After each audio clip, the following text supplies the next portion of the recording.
Good afternoon, everyone. Welcome and thank you for joining us. My name is Melissa Perry with the Iowa Healthcare Collaborative and the Compass HQIC. Welcome to our Compass Hospital Quality Improvement Contractor, also known as the HQIC, Hospital Celebration. A few housekeeping items before we get started today.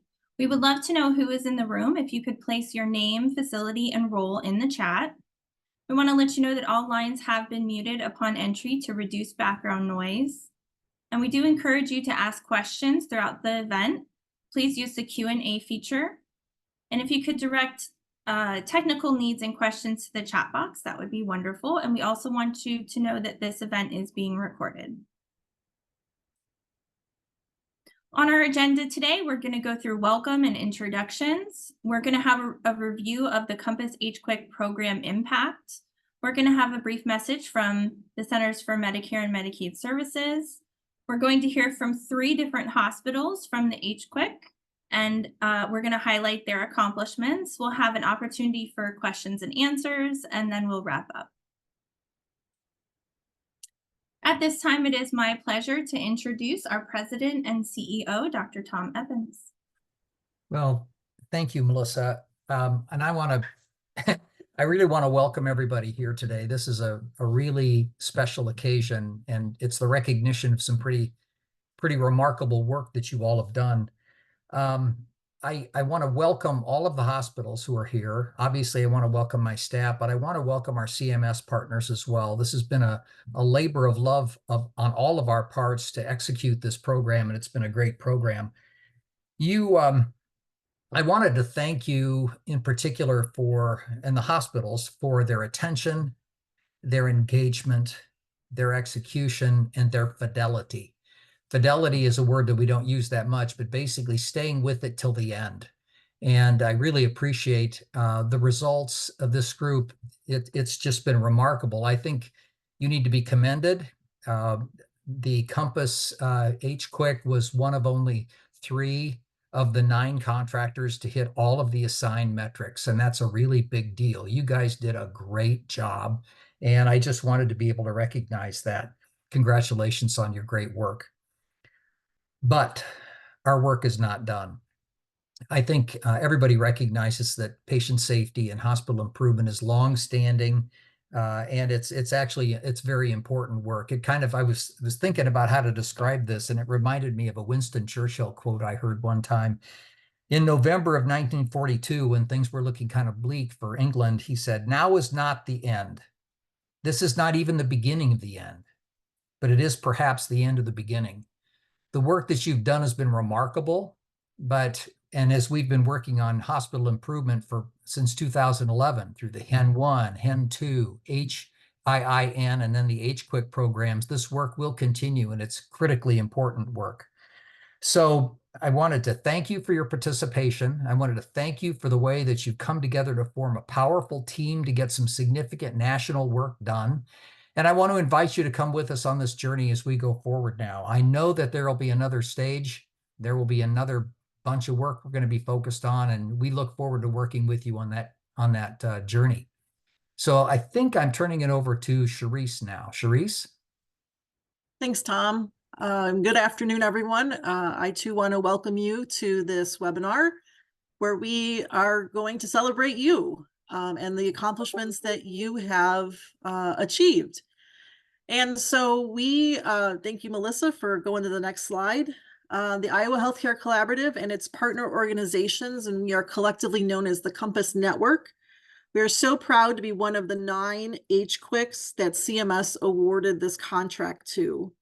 Since September of 2020, if we can remember, pre-COVID actually, the Compass HQIC, led by IHC, along with the South Dakota Association of Healthcare Organizations, the Kansas Healthcare Collaborative, and the Mississippi Hospital Association, has supported almost 280 rural and critical access hospitals, including yours.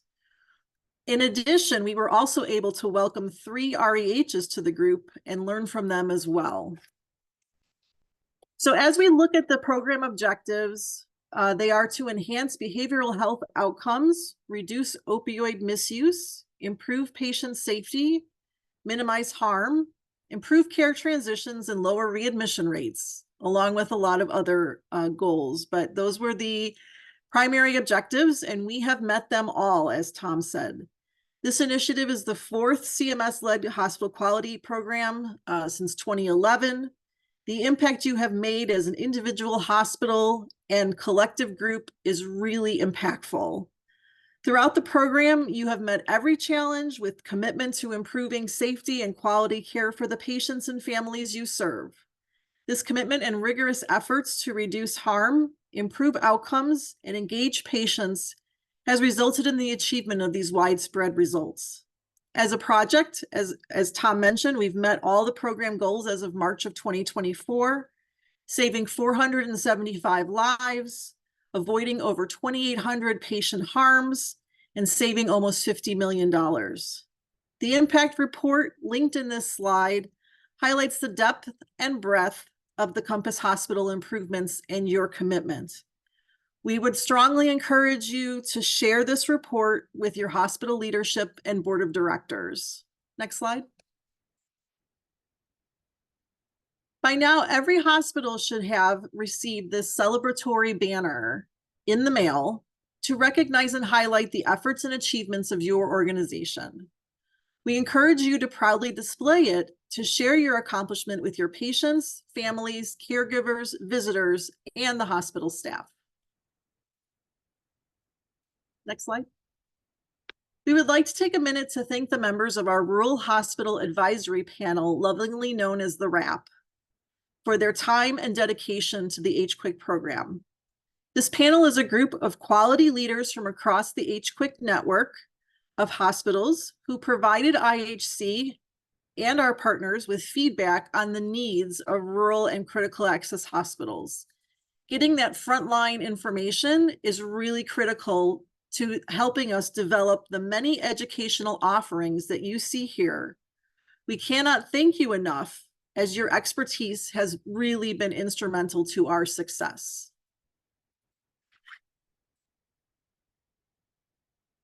In anticipation of this celebration, we have been collecting quotes from hospitals to feature what being a part of this HQIC has meant to them. These quotes will be featured on our social media accounts over the next 2 weeks as we wrap up this project. We would love to hear from you on how the HQIC has been your compass over the past 4 years, and we ask that you please place this information in the chat.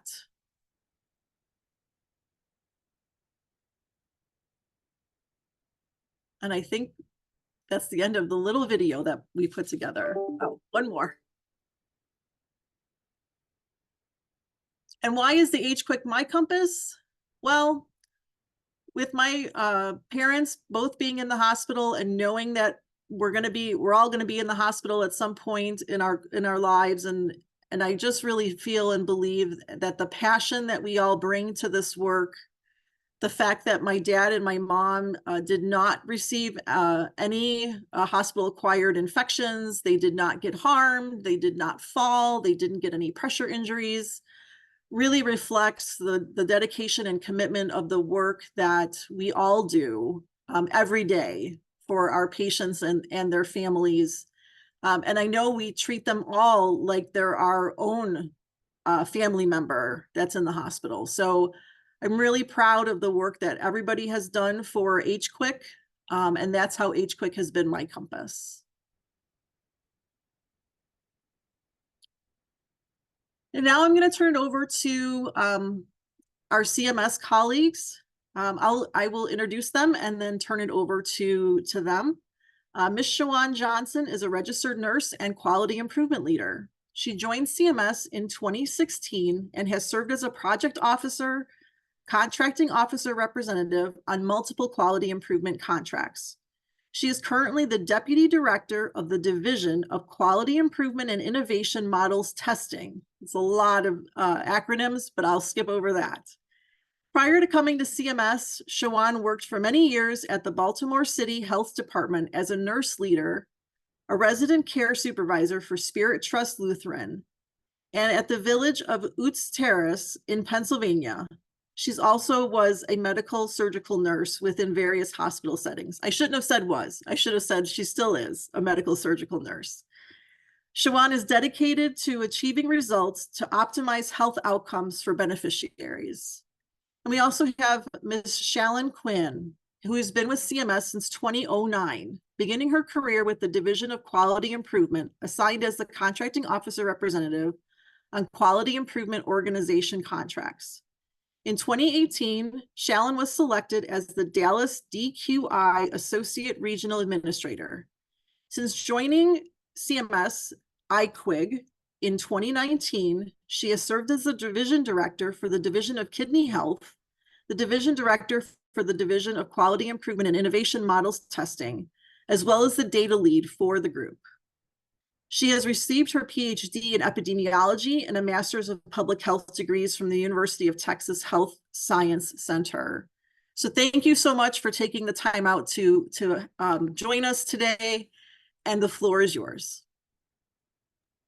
Therese, thank you so much for that introduction, and good afternoon, everyone. I do want to just come and congratulate each of you on the program results achieved and finishing this 12th scope of work strong.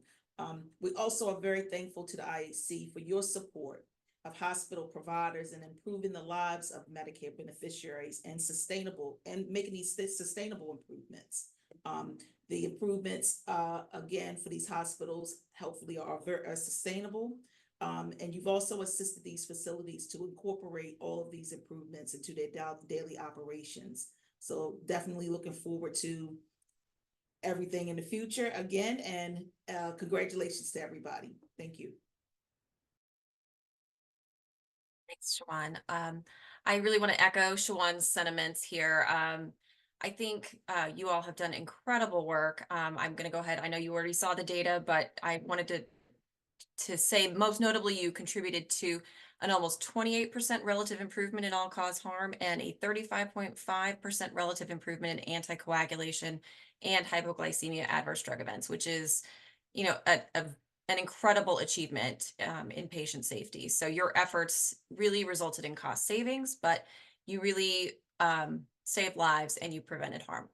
So on behalf of CMS, we just want to congratulate all of you for your 4 years of work to improve the quality of care for hospital patients and Medicare beneficiaries. And we look forward to the rest of this celebration where we can hear more about your achievements.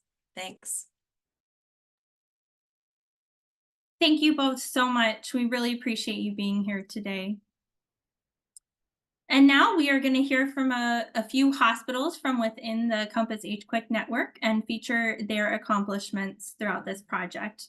So first, I would like to present to you Tabitha Clifton, who is the Chief Quality Officer at Tippah County Hospital in Mississippi. Before stepping into this role, she gained extensive experience in various positions within the hospital, such as case management, employee health, clinical development, infection prevention and control, and several staff nurse roles. Tabitha leverages the diverse knowledge and skills she has acquired from these positions to excel in her current role. Tabitha, welcome. Thank you. Tippah County Hospital is a 25-bed critical access hospital that has been serving the Ripley, Mississippi community since April of 1950. And on May 15th, 2022, we proudly opened the doors to our new state-of-the-art facility. We provide comprehensive healthcare services to Tippah County and the surrounding areas, including clinics, a wellness center, acute care, emergency services, and ambulance services. Next slide. Our journey to improving severe sepsis and septic shock bundle compliance began at the end of 2022. We concluded the year with a 61.1% compliance rate for the 3-hour bundle, and we were simultaneously working towards implementing our health equity plan. During this period, our QAPI committee was preparing to complete the HQIC work plan. While working on our work plan, we decided to incorporate SMARTY goals into our top 3 focuses, with health equity being our primary focus and severe sepsis and septic shock as our secondary focus. Our goals included integrating health equity into our sepsis work plan, stratifying our data using real data, and developing a dashboard to provide feedback to our team. Board of Trustees, and medical staff. Additionally, we aim to re-implement our Hour One bundle, which had been in place before the pandemic. We assembled a dedicated team, including our hospitalist nurse practitioner, myself, nursing, lab, respiratory, ambulance service, and infection control. We were thrilled to finish Q1 with a 76.9% compliance rate for the 3-hour bundle and a 53.8% for the Hour One bundle. We felt confident in our progress. During Q2, we developed the first version of our sepsis dashboard. This process really helped us to visualize an unexpected problem. There were no racial or ethnic minorities present in our data. We had to ask ourselves a very difficult question. Did we not have any patients from racial or ethnic minorities presenting with severe sepsis or septic shock, or were they just being missed? This deeper dive into the data led us to conclude that patients were just not being screened adequately for sepsis, as evidenced by a 38% sepsis screening rate. This was due to a couple of factors, one being the infectious disease screening was being confused for the sepsis screening, but we also found that some were not even completing the screening accurately when they did complete it. We finished Q2 with a 90.9% compliance rate, but we knew that wasn't sustainable and had honestly been luck. In Q3, we saw a more accurate picture of our compliance, which dropped to 41.7%.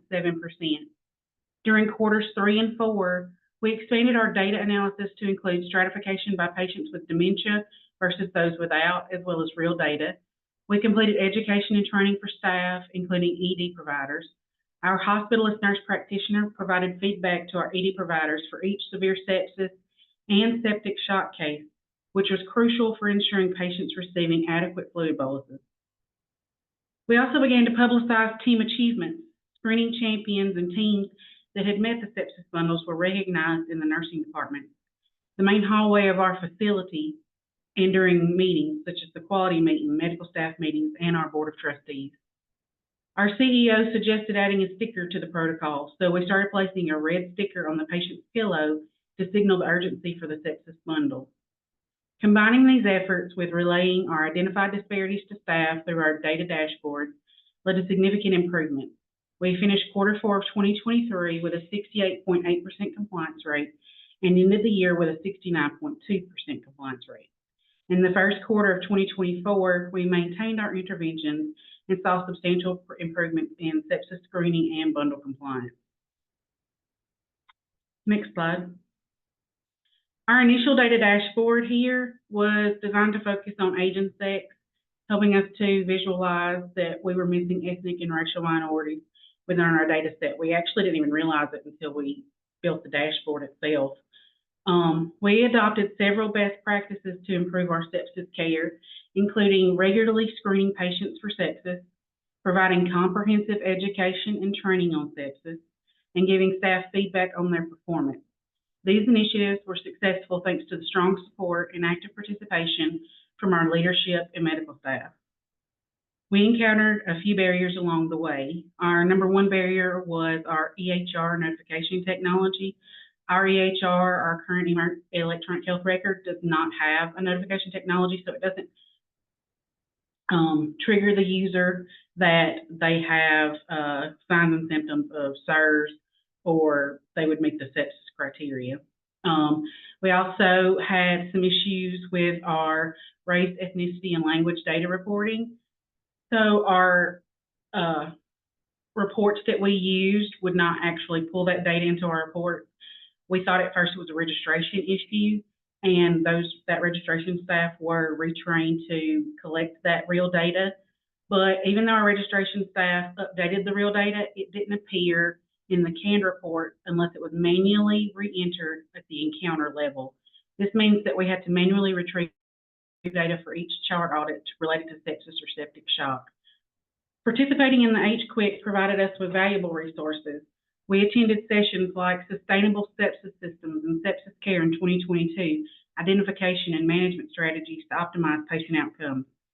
We utilized the tool Overcoming Barriers, Sepsis Bundle Implementation Table, and various QAPI-focused resources helped us in project planning and implementation. Next slide. Since the data dashboard was so important to our ability to show our progress to our staff and stakeholders, we redesigned it with a focus on real age and sex data. Next slide. The dedicated efforts of our Tippah County Hospital staff have significantly improved adherence to severe sepsis and septic shock bundles, addressing identified disparities. This progress reflects our commitment to equitable health care and enhanced treatment protocols, ensuring that all patients receive the highest standard of care. We're also working towards implementing the T system within our ED and mapping out our processes to maintain our current improvement rate. Additionally, we are expanding our data to include long-term care residents versus the community dwelling residents, aiming to demonstrate the benefits of community outreach and spreading sepsis education to our area long-term care facilities and community. Next slide. And we just want to thank our project team for their unwavering dedication to our project. Thank you.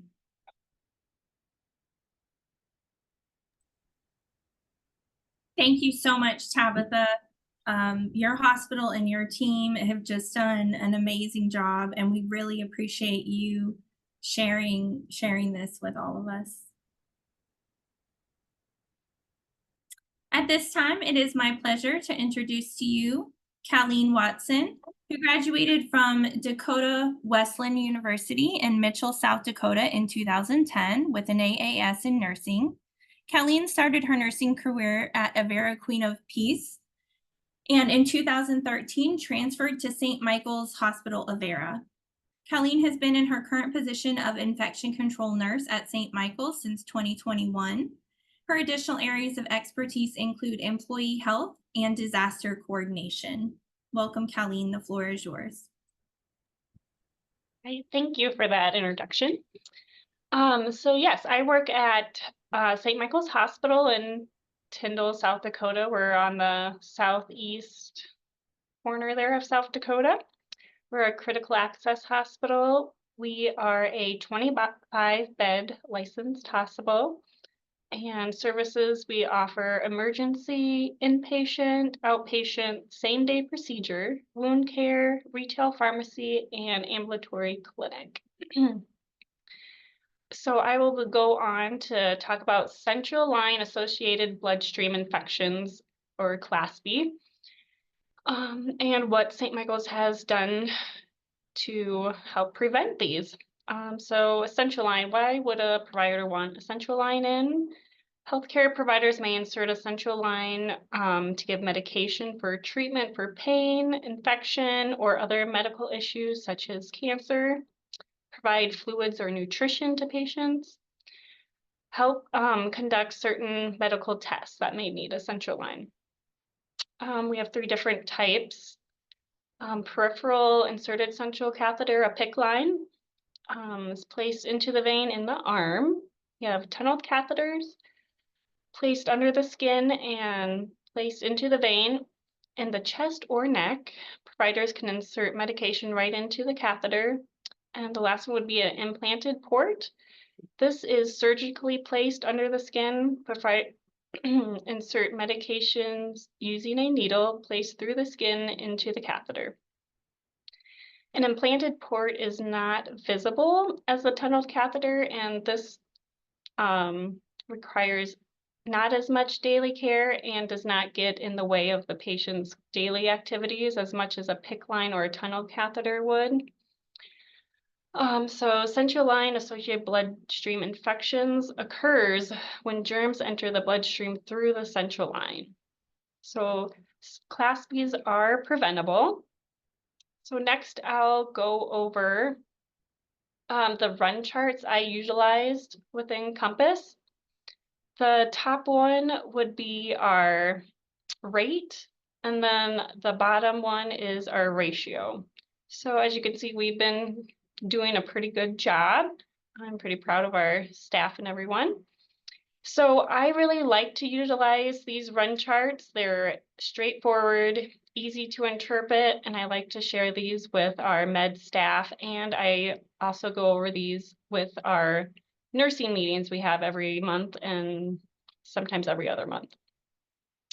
And it just shows the work we've put in and the progress we've made.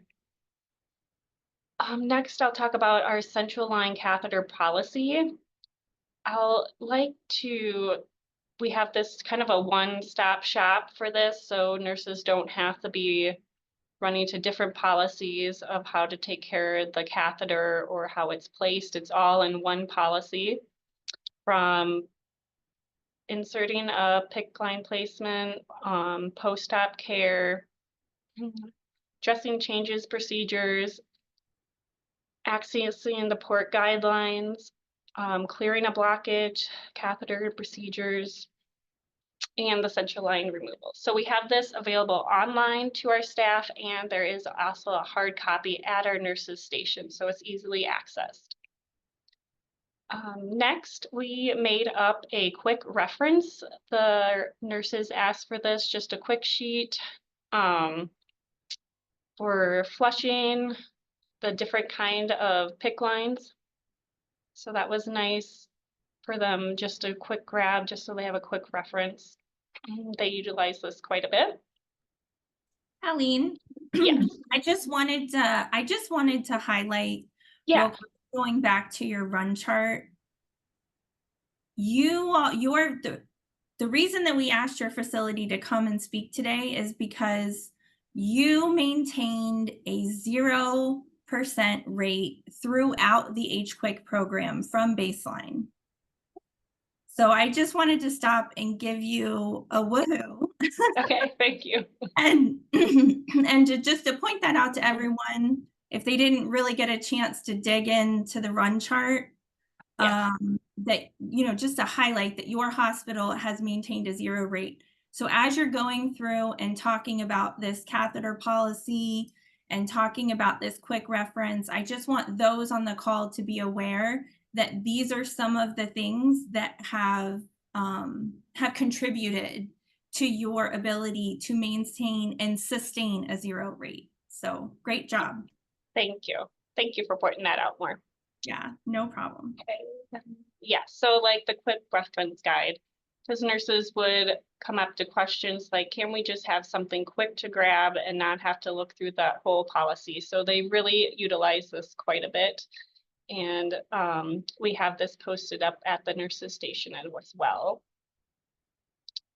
So my multidisciplinary rounds, I feel like this has been our biggest game changer. We started this last year. So we do rounds during weekdays at 9 o'clock and at 3 o'clock in the afternoon. So this includes our pharmacy, frontline nurses taking care of the patients, physical therapy, the provider, our CEO attends, our DON, quality coordinator, and infection prevention. So during these rounds, we talk about each patient, and this is a great way to highlight if a patient has a central line, is it working properly? Can it be discontinued? Are they completed with their therapy? Or is there a blockage or anything with the dressing that needs to be addressed? And the provider can assess that at the time. And as you know, sometimes, working on medical floor, ER, we do get busy. So we do have this address with doctor where the nurses can write out if they have anything to address with the doctor, just to make sure it doesn't get missed during these rounds, and the doctor can write his response of what orders he's going to put in or what he's going to address with that central line. So I really feel like this has been a big game changer for us and a great communication, and we're touching all different departments too. And then I'll go over a surveillance monitoring I started.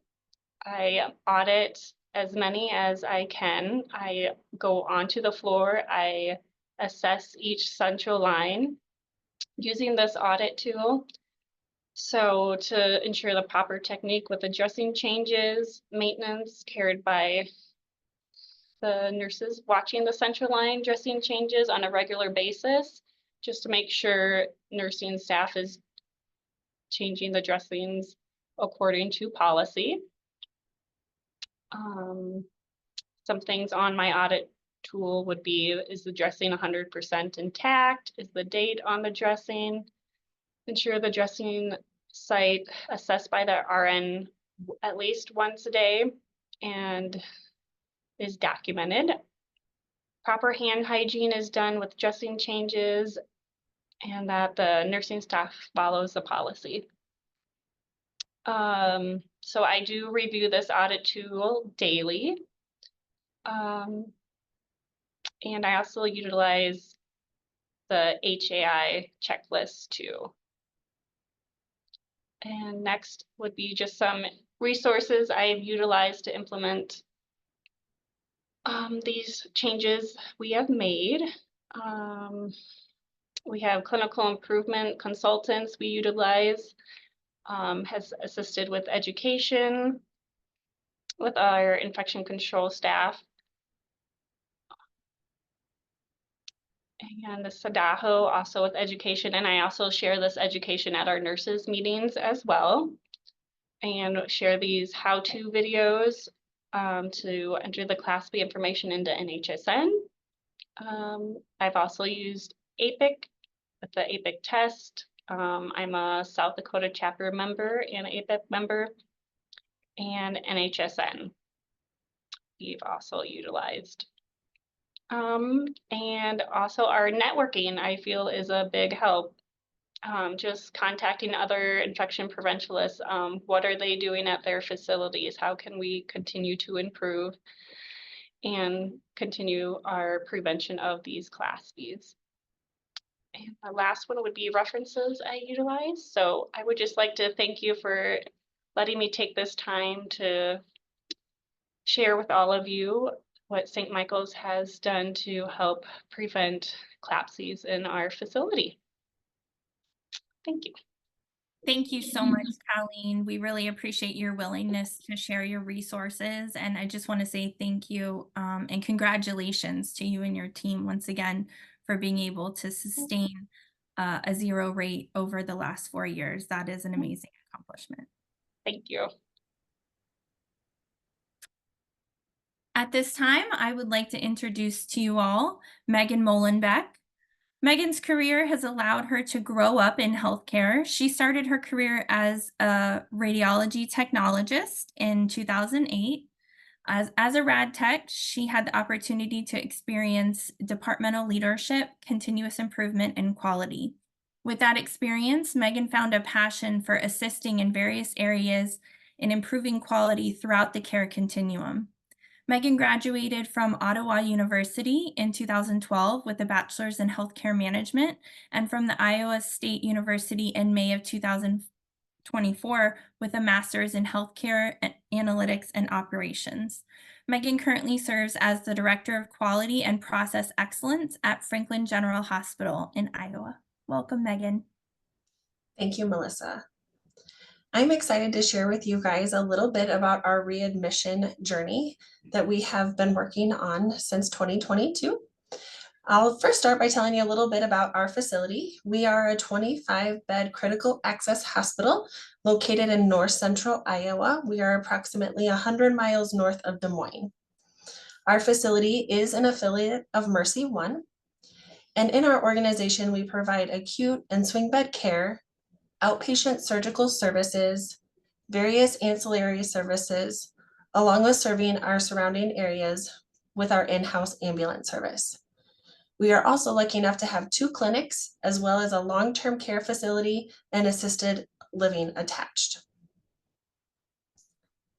Next slide, please. Our journey began back in July of 2021. We were looking at our fiscal year 22 measures, and we began looking at our all-cause, all-payer 30-day readmissions. For Mercy One, the target is a 3.22 readmission rate back to the same facility. Through this process, we initially started identifying what some of our barriers were, and we worked to implement a daily interdisciplinary team. During this meeting, which meets Monday through Friday, prior to physician rounds, we have the primary nurse, utilization review, infection control, our dietitian, population health, pharmacy, respiratory therapy, and physical therapy present. This team then worked to identify what the key points of daily updates were for each patient care, whether they were acute, observation, or skilled, and we began to standardize what information would be reported daily on each bedded patient. That helped us identify what opportunities laid with each patient that was with us currently. And for any patient that was readmitted, we began completing a 5Y, which is a root cause analysis tool for any readmission we had back to our facility. So if we had a patient that was acute to acute or ops to acute or acute to skilled, we took that opportunity to take a step back and understand what barriers prevented the patient from being successful post-discharge. We then started sending a summary of any readmission to our primary care providers. We then were starting to see an improvement in our readmissions, so we expanded our focus to any 24-hour readmission to the ED. From here, we identified that we could not solely work on this initiative ourselves. So we began our internal transitions of care meeting, as well as re-engage and ignited a Franklin County Community Transitions of Care team. This team includes local nursing facilities, home health care, public health. We have our community resource center participate, as well as various other healthcare entities join as well. This team has allowed for continuous process improvement initiatives to be not only identified, but collaboratively improved. Some tools that we have that have come out of that group are an electronic resource list. So any one of us at any time can keep that resource list up to date and access it real time. We also were able to identify the need of an internal hospital transportation program. And so we have been able to implement a hospital transportation clerk who helps with transporting patients to and from appointments, as that was a need that was identified within our group. And we have also implemented a insurance verification specialist, as we were seeing patients that were coming back in that were uninsured and unable to follow up on getting the appropriate insurance. Some learnings that we've had along the way is ensuring that the claims data that was being sent in was as accurate and as up to date as possible. We also began to understand that patients have the right to make poor choices. It is our role to educate them and ensure that they are set up for success post-discharge. A patient story that I would share as an example, we had a patient who was going to be discharged, who was going to be coming in for infusion after being discharged from skilled care. When he got readmitted and we were doing our root cause analysis to understand why he was back with us and maybe what some of the barriers were, is that his transportation plan to come for his infusions were his bicycle. And if you're from Iowa or are familiar with Iowa, a bike is not a reliable plan in the winter to come in for infusions. Again, this is one story that helped lead us to identify the need for a transportation service within our facility. It was also interesting for us to see that as we began to see the number of patients that we served, we were seeing a decrease in the number of readmissions, which helped us know that the processes that we were putting in place were being sustained and producing the outcomes that we were expecting them to, as our bedded patients and discharges were increasing by the month. We also had an interesting learning where we had seen the number of patients that were getting readmitted to our facility versus any facility was increasing. So as we were continuing to build our internal processes, we were seeing not only our primary care providers, but also our ED providers keeping those patients in-house for a readmission versus transferring them to a higher level of care. Additionally, we were selected to participate in the Innovations from the Field video, and here is a short clip from our video.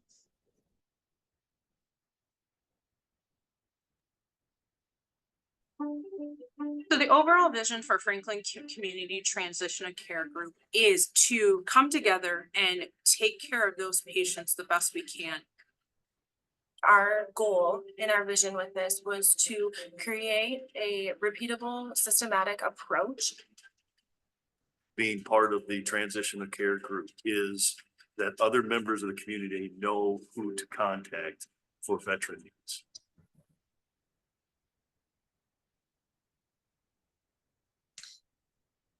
Could you Thank hear you. that okay, Megan? Yes, thank you, Melissa. And thank you for this opportunity to share our learnings and our outcomes from the HQIC work.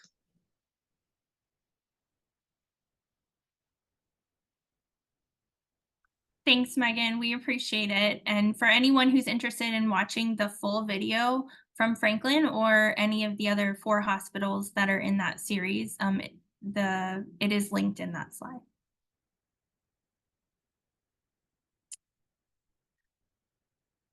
All right, so at this time, if you would please place any questions that you have for any of the presenters or hospitals in the chat at this time.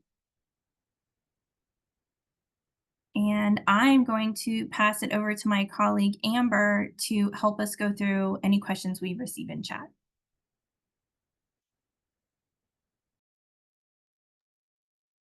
Well, so far, we really haven't had any questions come through the chat. We've had a lot of people congratulate each speaker on their success and outstanding work, but no real questions that have come in so far.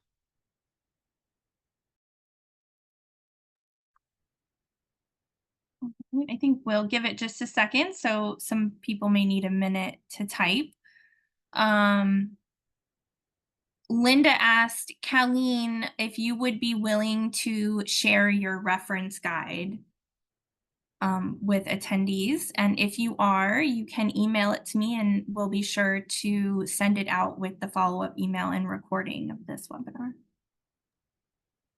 Yes, that'll work great. I'll email that to you. Thank you.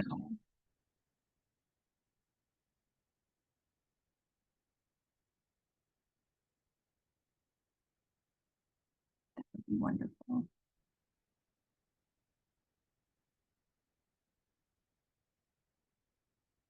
Also, while we're waiting to see if anyone just needs a few minutes to type questions in, Amber, you interrupt me at any time.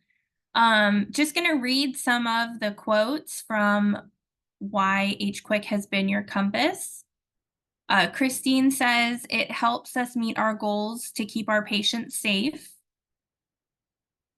Carla says, HQIC has been my compass as a new quality director. The guidance provided by the HQIC was priceless. The support provided by the team got me through many times when I wasn't sure where to go or who to turn to next.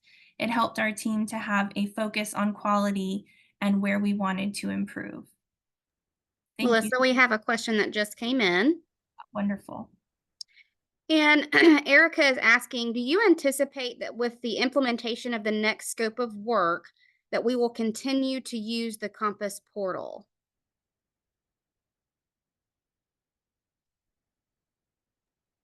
Amber, it's Charisse. I can take that question. Thank you. We would recommend that you talk to your state hospital association or your CIC or QIA and get with them to discuss this. But we will keep the portal open for any hospital that would like to continue to use it during the interim period. There may be some changes coming with the next scope of work where we may be using a different portal or the same portal, depending on how things shake out. But I would just talk to your state hospital association first to get some information from them. Thanks. Good question.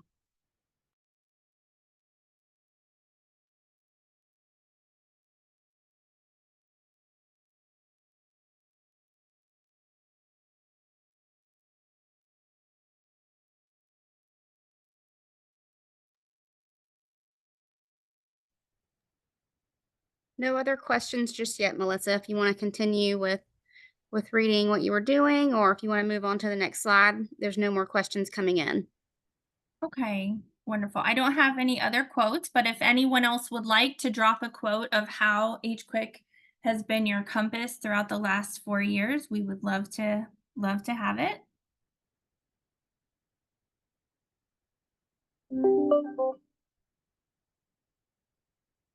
And while we're waiting for that, we're going to go ahead and continue on with our slides, and we can always circle back, Amber, if someone puts something in. So just want to let you know how to contact us.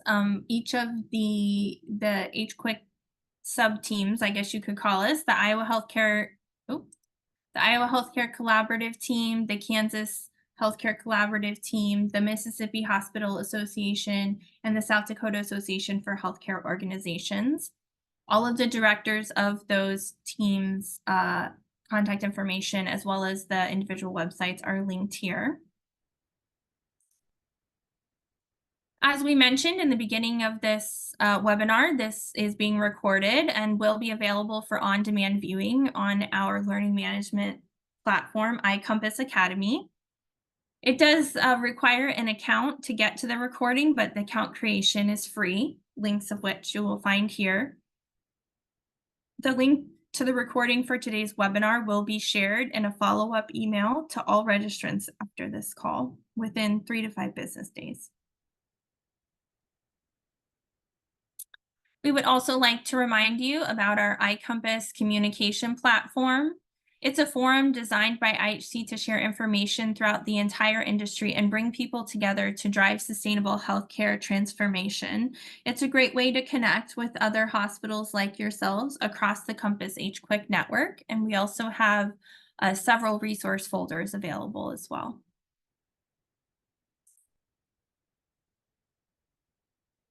Just want to ask you that you please follow us on social media. And Amber, one more time, do we have any last questions in the chat? We do not. All right, then at this time, I will say thank you to everyone. Thank you for attending today. Thank you to the 3 hospitals for sharing your improvements and sustainments with us. At the end of this webinar, you will be automatically redirected to our Compass HQIC overall program evaluation. We would appreciate it if you would take some time to take 10 minutes, less than 15 minutes to complete, but it is an evaluation of the Compass HQIC program as a whole, not just this particular webinar. So we really would appreciate your feedback. And if Charisse, if you have any closing remarks or anyone has any closing remarks, feel free. Sure. I just, again, want to thank everybody for attending today's call. We really appreciate your time and dedication. And we could not have achieved the overall goals and success of this program without each and every one of you. We really appreciate your commitment. And as Tom said at the beginning, you know, we certainly know this this journey is not over, even though the project is ending. We will continue to provide support and resources to help you and connect you with other hospitals that are doing best practices.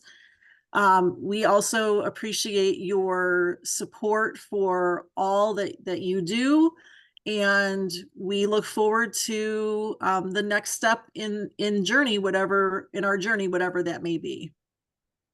Thank you, Melissa, for everything. We appreciate it, and thanks to our hospitals who presented. And we'll give you a few minutes back in your day, but please do, if you have not already, please do complete the program evaluation survey. That is very important to us. So thank you, everyone. Have a good rest of your day, and we will talk to you all real soon.